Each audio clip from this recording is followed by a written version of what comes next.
अगर आपसे कोई पूछे भाई नेपाली क्रिकेटर में सबसे ज़्यादा ज़िंदगी में कष्टपूर्ण किसका है, तो बेझिझक आप संदीप लामेछाने का नाम रख देना। जो संदीप लामेछाने की अगर हम बात करें कि उनके ज़िंदगी में बहुत जल्दी खुशी का माहौल आया, जितना जल्दी उसने करियर में अपना सफलता पाया, उसी तरह संदीप लामेछाने की ज़िंदगी भी नीचे की तरफ हो गया। मैं बात कर रहा हूँ, आप सबको पता होगा कि संदीप लामेछाने का ऊपर एक से एक ऐसे उतार चढ़ाव आए हैं जो सबको पता होगा कि संदीप लामेछाने ने, आपका मैं बता दूं कि एक कुछ दिन पहले उनको जेल हो जाना, यानी कि लड़की के बारे में उनको गंदी हरकत में जेल होना, उसके बाद बेल होना, उसके बाद रोडों पर आना। और तो और मैं बात कर दूं कि एनपीएल समाप्त होते ही आप सबको पता होगा कि जय ट्रॉफिक हुआ, उसमें कुछ मनचहल हुआ, जैसे निम्पायर और संदीप लामेछाने बीच में, और उसी में एक पोस्ट किए थे संदीप लामेछाने और चर्चा चल रहा था कि वो संन्यास लेने वाला है, मगर संन्यास नहीं लेने वाले थे भाई, उनके और एक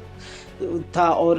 जो नेपाल क्रिकेट एसोसिएशन ने उनको बैन कर दिया, यानी कि क्रिकेट खेलने से बैन कर दिया, जिस खिलाड़ी से वजह से आज नेपाल पूरा चिन्हाता है। और इतना ही नहीं, मैं आपको बात करूं कि संदीप लामेछाने का ज़िंदगी में